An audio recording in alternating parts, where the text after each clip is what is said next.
나는 납치됐다. 누가 납치가 됐다는 거냐? 볼까요? 마두로 대통령입니다. 마두로 대통령, 저희가 어제 말씀드렸죠. 이런 모습으로 체포돼서 압송돼서 미국으로 왔습니다. 라고 말씀을 드렸는데 이렇게 와서 실제 어제, 그러니까 오늘이죠. 우리 이 시각으로 봤을 때는 오늘 새벽 2시에 뉴욕 법원에 실제 서서 나는 사실 이렇습니다라고 처음으로 본인의 입장을 얘기를 할 수 있었다라는 거죠. 기사 같이 볼까요? 미 마두로의 마약 테러, 코카인 유입 혐의를 적용을 하고 있습니다. 이런 혐의로 오늘 새벽 뉴욕 법원에 법정에 직접 섰는데 법정까지 가는 모습도 영화의 한 장면이었습니다. 직접 보시죠.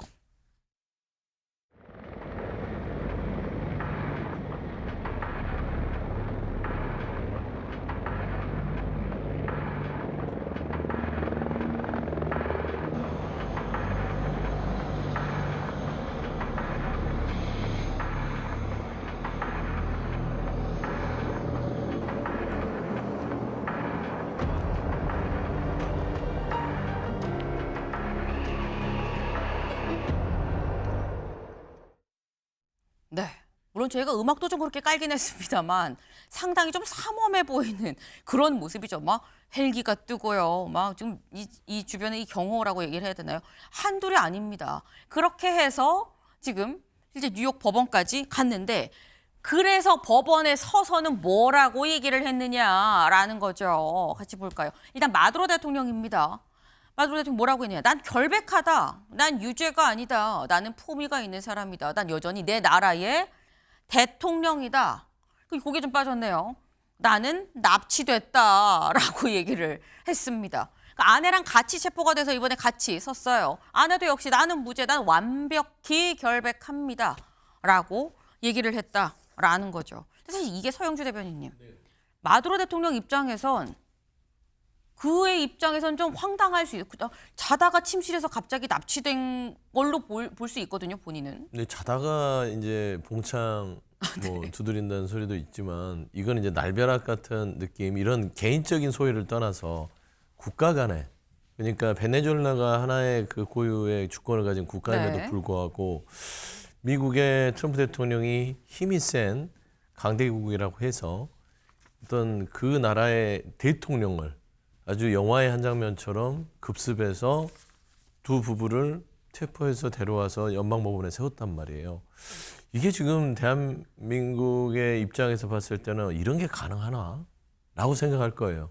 조금 그 영화 같잖아요. 네. 현실하고는 좀 동떨어진 그런 상황이라서 저는 마두로 그 베네수엘라 대통령 입장에서도 굉장히 본인이 한 일도 있지만 어떻게 이런 일이 있을 수 있지? 라고 생각을 했을 가능성이 커요. 근데 마두로 대통령에 대해서 저는 편들 생각은 없습니다. 그가 베네수엘라의 통치자로서의 자리에 있기까지 그리고 있으면서 마약 카르텔들과 했던 범죄 혐의들이 도저히 그 지도자로서는 용납할 수는 없으나 그래도 절차라는 것들을 늘 존중해왔던 대한민국 입장에서는 이건 조금 청천벽력이지 않을까. 벼락 맞는 느낌일 것 같아요. 아마 많은 분들이 그런 생각을 하시지 않을까 싶어요. 왜냐하면 서정빈 변호사님, 사실 이게 만약에 이 국내에 어떤 기소가 된 범죄자가 있어요. 근데 이 범죄자가 우리나라로 안 들어와요. 해외에 있습니다. 그러면 인터폴 공조를 통해서 인계를 받거나 이런 형식이 아니라 우리나라에 범죄자가 있으니까 미군이 갑자기 전투기 150대 날려가지고 잡아서 데리고 가는 이렇게 가능한 거야라는 생각이 사실 들거든요. 사실 뭐 저도 이번 사건이 있기 전까지는 네. 이것이 가능할까 했는데 현실적으로는 가능하더라고요. 물론 이제 법리적으로 따져보자면 결국에는 이제 관할권 문제가 있습니다. 뭐 수사기관이든 재판하는 그런 법원이든 네. 관할권 문제가 있고 만약에 이제 타국에 대해서 타국의 국민에 대해서 타국에서 이것을 집행하려 한다라고 한다면 이 부분은 관할권도 없을 뿐더러 이제 국제법상 위반 소지도 분명히 존재를 합니다. 특히 이제 뭐 유엔 헌장과 같은 경우에는 이런 무력 사용 그리고 이 해외 타국에 대한 그런 주권 침해 부분도 분명히 금지를 하고 있기 때문에 네. 사실 지금까지의 과정들을 봤을 때는 결국 관할이 없는 그리고 국제법을 위반한 그런 절차라고 보여지긴 합니다. 물론 미국에서는 또 다른 방식의 논리 구조를 세울 것으로 보입니다. 네. 특히 이제 뭐 해외의 그런 수반에 대해서 국제적인 관습법상 이 타국의 수사기관 혹은 법원에서는 관할권이 없다라고 보는 것이 일반적이긴 한데 지금 미국 같은 경우에는 마두로에 대해서는 정식적으로 적법한 절차에 의해서 선출된 그런 수반이 아니다라는 주장을 할 것으로 보입니다. 그렇기 때문에 해당 관습법이 적용되지 않는다라는 주장을 할 것으로 보이고요. 그래서 일단 이런 과정 같은 것들은 분명 국제법상 분명히 위반에 해당하는 그런 내용들로 보이기는 합니다만 뭐 재판 과정에서 또 미국 역시도 이걸 또 파쇄하는 그런 논리를 내세우지 않을까 이렇게 예측이 됩니다. 네, 사실 언뜻 상식적으로만 생각을 해봐도 우리나라 대통령 개개 자기 나라의 대통령도 불소추 특권이 분명히 있는데 다른 나라 대통령을 우리나라에서 기소를 하고 가서 직접 군을 투입해서 데리고 압송해서 데리고 와서 재판정에 세우는 상황이 사실상 지금 2026년 현재 벌어졌다라는 거죠. 그래서 사실 트럼프 대통령한테 붙는 얘기가 무법자다라는 얘기가 그래서 붙는데 근데 트럼프 대통령은 이 기조 새해에도 계속 쭉 유지를 할 것 같다라는 거예요. 왜? 동아일보 기사 같이 볼까요? 본색 드러낸 트럼프, 베네수엘라 제대로 행동 안 하면 2차 공격, 2차 공습 들어가요. 라고 얘기를 했다라는 거죠. 직접 들어보시죠. We were prepared to do a second strike if we needed. We're totally prepared. But that's off We're the still table. prepared. That's off the table now. No, it's not. If they don't behave, we will do a second strike. Well, you're 네, 직접 들으셨죠. 2차 공습이라고 얘기를 본인이 합니다. 제대로 안 하면 또 공격할 거야 라고 얘기를 하는 거예요. 부통령이 있긴 있어. 근데 제대로 안 해? 그럼 우리 또 공격해. 이 전투기 또 날릴 거야 라고 지금 얘기를 한 건데 여기 같이 보겠습니다. 트럼프 처신 못하면 2차 공습. 부통령 하루 만에 미국과 협력하겠어요 라고 얘기를 했다라는 거죠. 원래 마두로 대통령이 체포된 직후에는 뭐라고 얘기를 했었느냐. 같이 볼까요? 우리 식민지 되지 않을 겁니다 라고 얘기를 했었다라는 거죠. 우리 지금 이 결사항전할 거예요. 결코 미국의 식민지가 되지 않겠습니다라고 얘기를 했는데 아까 들은 얘기 초신절하지 않으면 2차 공습 갑니다. 그 뒤에 트럼프 대통령께 미국이 국제법의 틀 안에서 우리와 공동 발전을 지향하는 의제를 중심으로 협력할 것을 요청을 드립니다. 라고 본인의 SNS에 성명을 트럼프 대통령께라고 해서 올렸다라는 거예요. 네. 이게 이창근 위원님 지금 굉장히 무섭겠다라는 생각이 좀 들긴 합니다. 그렇습니다. 부통령도 역시 마두로 정권에서 핵심 실세였잖아요. 그쵸. 좌익 게릴라의 딸이고. 근데 트럼프 대통령이 하는 이러한 군사 행동이 본인한테도 미칠 수 있겠다 생각을 할 거예요. 왜냐하면은 사실 트럼프가 석유를 지목해서 미국 기업이 투자를 하고 국유화하겠다 했지 않습니까? 결국 베네수엘라의 경제를 지탱하고 있는 석유 경제 구조를 바꾸겠다는 그러한 시각도 존재하는 거고, 그리고 이번 기회에 마두로 축출을 비롯해서 베네수엘라를 완전히 친미로 바꾸겠다는 그러한 의도지 않습니까? 그렇다면은 거기에 걸림돌이 되는 누구라도 제거를 할 수 있겠다는 게 트럼프의 생각이잖아요. 그러니까 네. 로드리게스 부통령은 두렵죠. 그렇기 때문에 협력할 수밖에 없을 것이고 본인의 입지를 유지하기 위해서라도 앞으로 적극적으로 협력할 것으로 보입니다. 예. 적극적으로 협력하지 않으면 공습을 한다고 하니까요. 이렇게 되면 사실 살기 위해서라도 잡혀가지 않으려고 생각을 하면 일단 협력을 할 수밖에 없는 상황에 놓인 거 아닌가 싶은데 우리 시각으로 조금 전에 일단 임시 대통령으로 지금 이 로드리게스 부통령이 취임을 했습니다. 근데 취임하면서 한 얘기가 너무 고통스러워요 라고 얘기를 했다라는 거죠. 고통스러운 그 자리에 일단 임시 대통령으로 트럼프 대통령이 눈치를 봐가면서 있어야 되는 상황인 건데 근데 이게 임시 대통령으로 올리는 게 의미가 있는 건가라는 생각도 드는 게 왜? 동아일보 기사 같이 볼까요? 루비오, 베네수엘라 총독을 맡을 듯 마두로 축출 주도한 쿠바 이민자의 아들인 마코 루비오 국무장관이 지금 베네수엘라의 총독을 맡게 될 것 같다라는 거예요. 이게 소영주 대변인님. 네. 총독이란 얘기가 저희가 세계사를 배울 때 식민지. 식민지의 총독 그 개념 아닙니까? 그 개념이죠.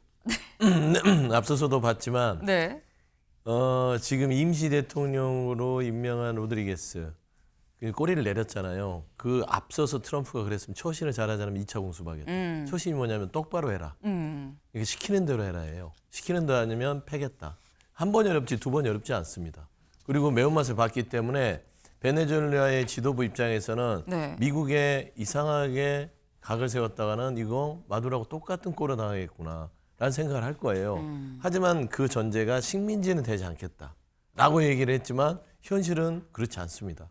그래서 저는 사실상 트럼프가 베네수엘라를 식민지화 하려는 생각을 구체적으로 갖고 있는 것 같고 결국에는 마두로의 체포는 여러 가지 범법 행위도 있지만 네. 돈입니다.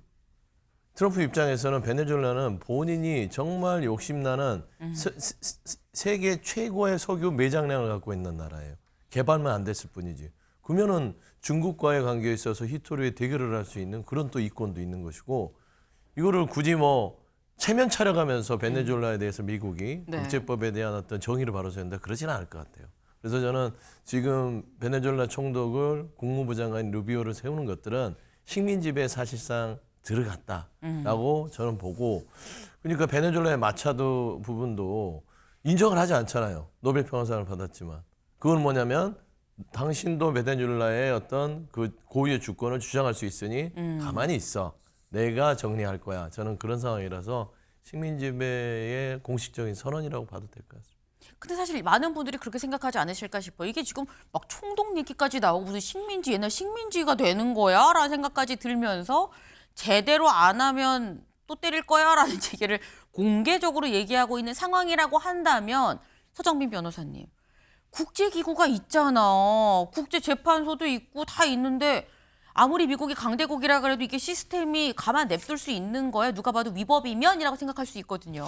물론 그런 생각하실 수도 있고 사실 뭐 실제로 총독까지 내세워서 통치를 하겠다라고 한다면 뭐 그 네. 자체로도 역시 국제법을 위반하는 그런 내용에 해당을 합니다. 근데 이제 저도 사실 뭐 예전에 학교를 다닐 때 뭐 상당히 오래됐습니다만 국제법을 공부하면 네. 항상 이제 나오는 부분 중에 하나가 그 국제법의 한계라는 부분이 나옵니다. 아. 그리고 사실상의 한계로서 이런 강대국의 입장에 의해서 상당히 좌우가 될 수밖에 없다는 게 네. 뭐 실제로 이제 교과서에서 나올 정도로 상당히 좀 중요한 내용이기도 한데 이게 이제 현실화된 것 아닌가라는 생각이 듭니다. 그래서 만약에 이제 이 문제에 대해서 뭐 유엔에서 문제를 삼는다라고 한다면 결국 안보리에서 뭐 네. 결의안 같은 것들을 채택할 가능성은 뭐 없진 않겠습니다만 문제는 미국이 또 이제 상임이사국이기 때문에 거부권을 행사한다라고 한다면 사실상 이제 무의미하게 되는 그런 상황이 발생할 겁니다. 그래서 실질적인 그런 강제력을 행사할 수 있는 수단이 없다라는 게 뭐 사실상의 좀 중요한 한계가 아닌가라고 생각이 됩니다. 네. 지금 말씀하셨어요. 저도 법을 공부할 때 국제법에서 한계라는 챕터가 있는데 그게 지금 현실화돼서 이렇게나 노골적으로 드러난 게 이번 사안인 것 같다라고 말씀하셨는데 사실상 지금 막을 사람이 아무도 없다라고 봐야 되는 거죠. 근데 지금 총독은 루비오 국무장관 얘기가 지금 나오고 있는데 지금 뭔가 원망은 여기가 듣는 건가라는 생각도 드는 게 무슨 일이 있었느냐. 벤스 부통령이 자택이 공격을 받았습니다. 물론 이제 이유를 알 수 없어요. 지금 뭐 때문에 공격을 받았는지는 알 수 없는데 5일 0시 현지 시각으로 5일 0시에 벤스 부통령 오하이오에 집이 있는데 오하이오 집에 지금 보시는 것처럼 여기가 둔기름 퐁퐁 내리쳐갖고 창문이 다 깨졌습니다. 근데 그나마 다행인 건 벤스 부통령 이 가족들이 다 워싱턴 DC로 이제 아무래도 의회가 거기 있으니까요. 그러다 보니까 백악관이 여기 이 DC에 있으니까 워싱턴으로 다 돌아와서 집에 없었다라는 거. 일단 범인을 잡긴 잡았는데 아직 왜 때려 부신 거냐라는 거에 대해서는 아직 얘기를 안 하고 있는 상황이에요. 이런 게 물론 이창관 위원님 이게 연관성이 있는지 없는지도 모릅니다. 다만 이런 일들이 있다라는 건 뭔가 부글부글 미국 안에서도 뭔가 반감이 있는 거 아니겠느냐라는 추측은 가능하거든요. 그렇습니다. 미국 트럼프 대통령의 어떤 경제 정책이나 외교 정책에 있어서 미국 내에 불만이 올라오고 있다는 것은 우리가 이미 보도를 통해서 알고 있지 않습니까?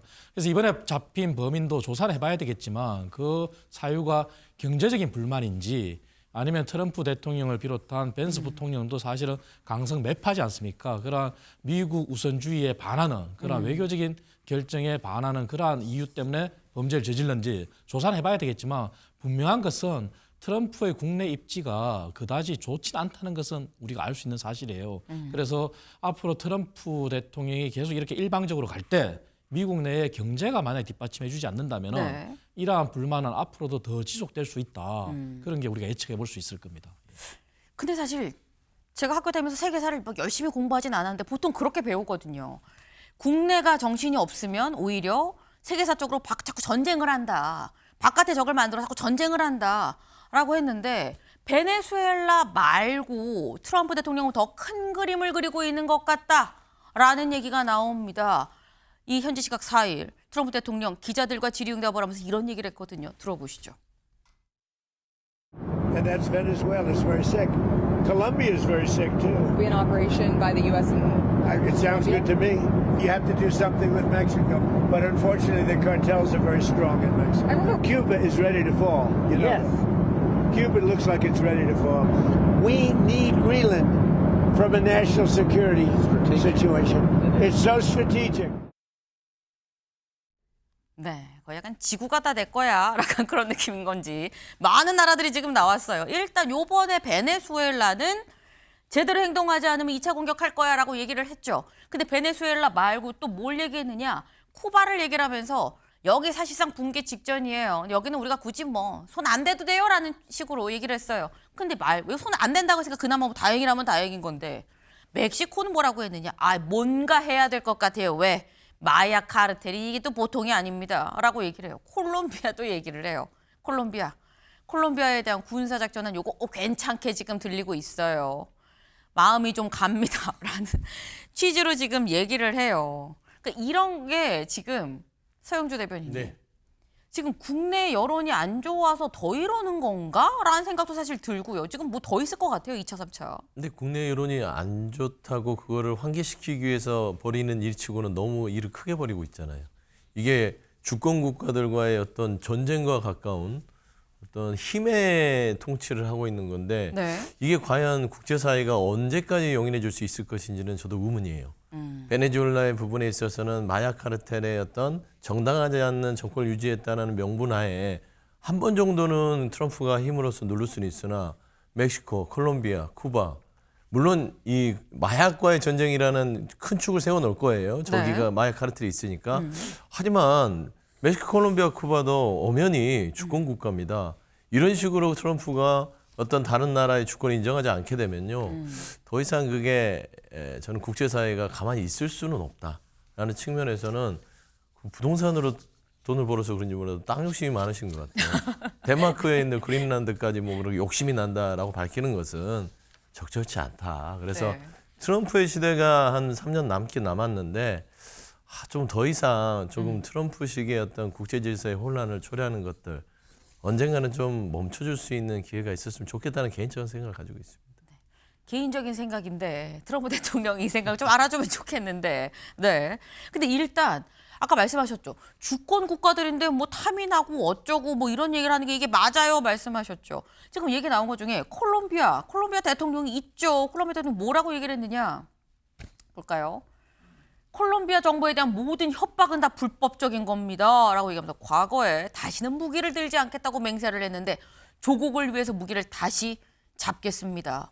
라고 얘기했다라는 거예요. 지금 콜롬비아 대통령이 게릴라 출신입니다. 보통 분이 아니에요. 무기를 내가 내려놨는데 너 때문에 다시 들 수도 있어. 라는 얘기까지.